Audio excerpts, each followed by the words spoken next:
Hey you guys, it's Thursday, 11:57 p.m. on December 7th, 2017. It's Pearl Harbor Day.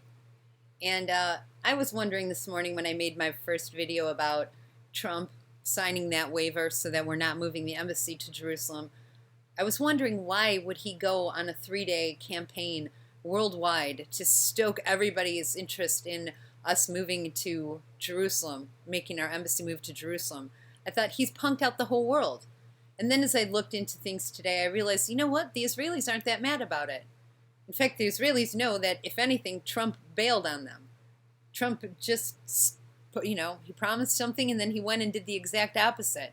So how come the Israelis aren't taking into the streets and parading against the United States? If anybody should be mad, it should be the Israelis, right? We promised him something and we're not going to do it.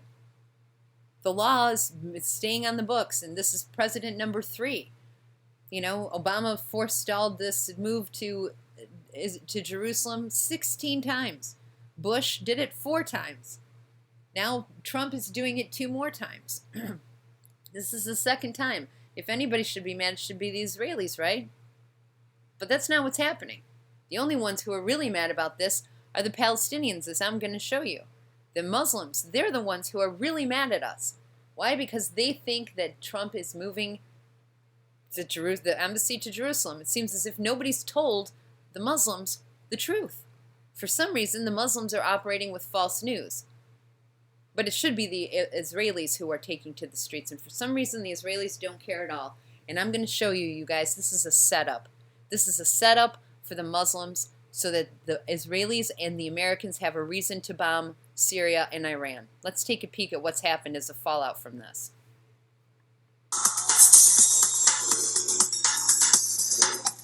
As many people had warned, President Donald Trump's decision to recognize Jerusalem as the capital of Israel has already brought mayhem to much of the Middle East. More than 30 Palestinians have been wounded by Israeli troops in the occupied West Bank and Gaza, as the leader of Hamas called on his people to ignite another intifada. At least one protester was hit by live fire and is in critical condition. Others were injured by rubber bullets and tear gas, as Israel has deployed hundreds of extra troops in the West Bank. That was what my cue was. That was my tip right there. Israel's deployed hundreds of more troops in the West Bank.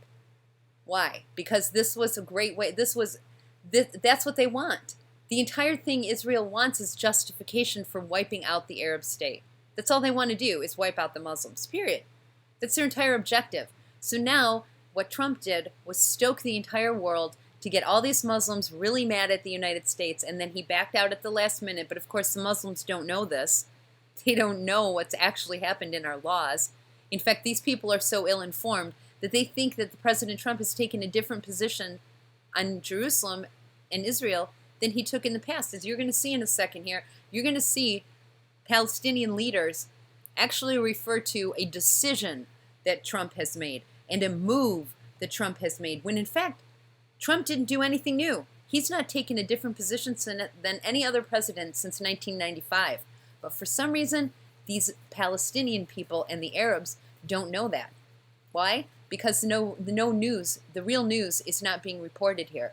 Trump went on a campaign, on a publicity campaign, to stoke this. This was the entire purpose of it, to get the Arab world in an uproar so that they would call an intifada, so that then suddenly the United States could have a good excuse with Israel to do the real job that they want to do. They're not interested in the stupid embassy, you guys. They don't care where that embassy is.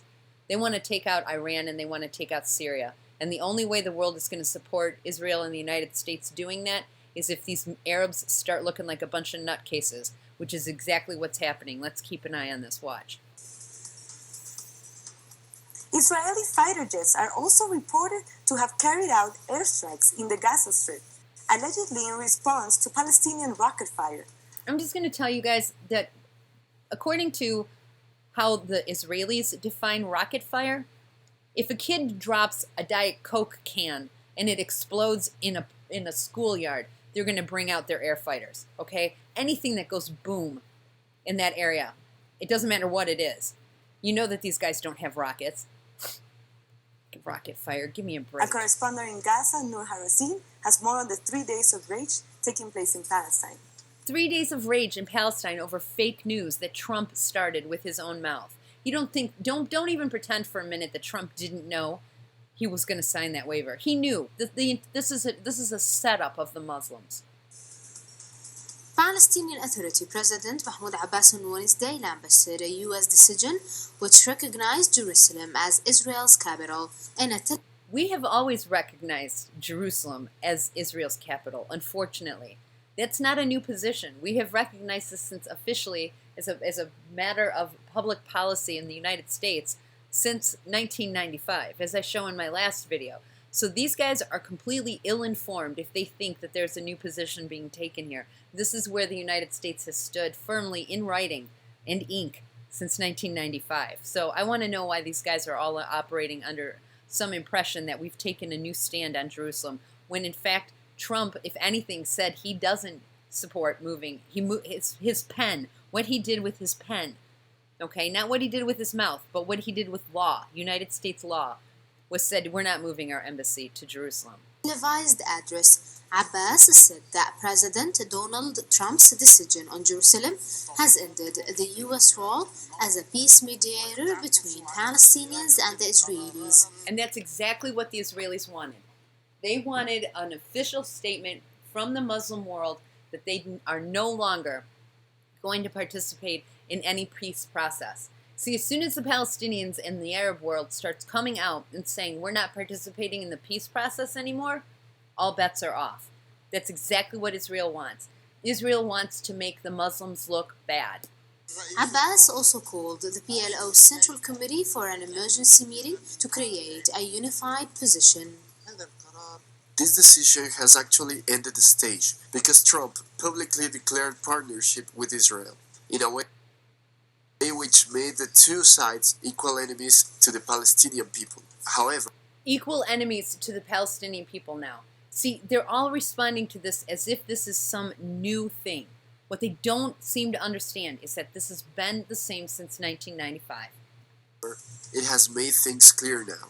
There is no way to bet on the US role, negotiations, and international law anymore. See? So that's what happens now. The Muslim world is turning its back in confidence, understandably, on the U.S. involvement in peace talks and their confidence in international law. In other words, they feel like they got to take matters into their own hands. So as soon as we get this messaging from the Muslim world, what do you think the Mossad is going to do? You think the Mossad is going to sit there and reach their hand out and say, come on, Muslims, let's be friends? Or do you think the Mossad is going to start bombing churches in America and call them the bombers, Abdul Kabul?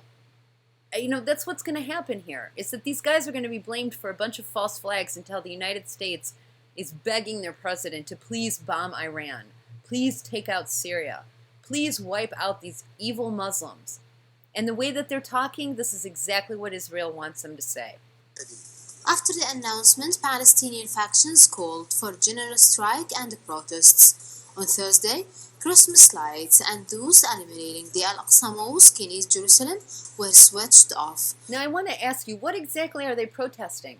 Because nothing's changed since 1995. If anything, Trump has just bought them another 6 months where the United States is not moving its embassy to Jerusalem. So what exactly are these guys protesting?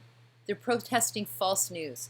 They're protesting the stupid stuff that Trump said that he couldn't back up with United States law. And unfortunately, these people do not know that. The Israelis know, and the Israelis don't even care. It's the Israelis who are behind this. They want the Arab world to get all upset like this. This is the entire purpose behind this. This is a setup of the Muslims. Thousands of Palestinians in Gaza Strip and the West Bank took to the streets, burning tires, U.S. and Israeli flags, and chanting anti-U.S. slogans. And that news is going to be hitting all channels of news all around the world, that the Muslims are protesting the United States and anti-American slogans. That's exactly what Israel wants. Because if Israel can reverse all the peace discussions, and these guys come across looking like a bunch of crazy people, not willing for peace, then the whole world is going to embrace us bombing Iran and bombing Syria, and they don't realize that they are being set up. The Palestinian people, who ignited the first popular uprising across the occupied Palestinian territories 30 years ago, and another one afterwards, is capable of igniting a third intifada in order to return the conflict to square one again. That's exactly what the Israelis want. They want to return the conflict to square one so that way they can have a war against these Muslims. They want that because then they know that they can wipe them out. But right now, as of 4 days ago, you guys, the world would not have tolerated the U.S. going in and bombing Syria or bombing Iran. The world wouldn't have tolerated it. But now, since these guys are saying, well, we don't want anything to do with the world, the world peace orders, and we don't believe in the world government councils, and we're not going to participate and trust the United States and Israel anymore. Now that they're making all these hot-headed responses in response to fake news, it's exactly what Israel wants, to make them look like a bunch of idiots so that they can set them up to be destroyed. And that's what's going to happen. Which is resisting the occupation on the ground by all means. Those are the kinds of words that are provocative, that are going to get the U.S. public upset. They're going to give perfect grounds and platform for false flags that are going to be done in the names of Muslims who probably will have absolutely nothing to do with the false flags. You watch. This is opening a can of worms. So we can blame everything on the Muslims until we actually have to bomb them. This is a setup. Leaders and diplomats across the Middle East have warned of serious repercussions of Trump's decision. The move could seriously implode extremist groups and threaten stability and peace in the region. And that's exactly, that's exactly what Israel wants. Israel wants to create a boogeyman out of the Muslims. And the Muslims are falling for it by acting like, having great, strong reactions to things that didn't happen. I want you to notice Trump's tie. I want you to look at Pence's tie.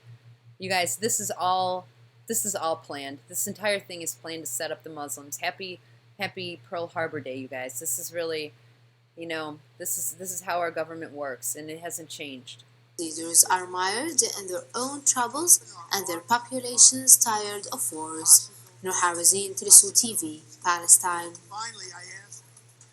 A senior Palestinian official in President Mahmoud Abbas' ruling Fatah party has said that the U.S. Vice President Mike Pence, due to visit the region later this month, is unwelcome in Palestine.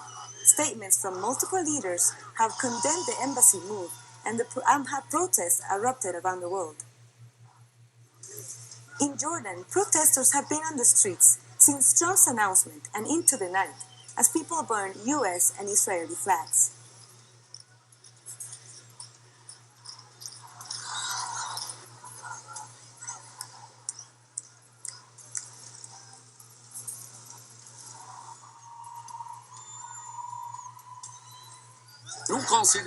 We consider that it's the right of the Tunisian people to demand the closure of the American embassy, because we consider this decision by the American president, that we see as a neo-fascist, to be a dangerous decision. It's a provocation. It's a provocation, all right. That's absolutely and in Turkey, 100% right. Thousands have protested across the country, including outside the U.S. Embassy in the capital Ankara, where crowds gather chanting "Jerusalem belongs to Muslims." In Lebanon, the leader of Hezbollah, Hassan Nasrallah, has called for an Arab boycott of U.S. relations and for a new uprising against Israel in the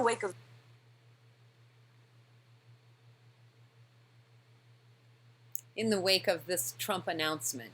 So anyway, the computer is obviously freaking out here. I think you guys get the point. And my point is that the Muslims are being set up because nothing's changed. And look at what a couple of words, of intentional, specific words. Because if anybody should be mad right now, it should be the Jews who are protesting the United States. Because the Jews just got screwed, supposedly, by the United States, saying that they were going to move the temple, or the temple, oh, for crying out loud. They were going to move the embassy to Jerusalem, and now they're not going to do it. So if anybody should be mad, it should be the Israelis. But the Israelis are part of this. The Israelis are the ones who could care less about the embassy. All they wanted Trump to do was create this kind of fight on the world stage. And I'm going to have to end this video because my computer is completely freaked out, and I think I've gotten the point across. If you guys know Muslims, please send them to that law that was made in 1995. I mean, this is, you can see where this is heading. The whole purpose of this was to set up the Muslim world, and it's the United States and the Israeli government that are doing this. It's tragic, but we can see where this is heading.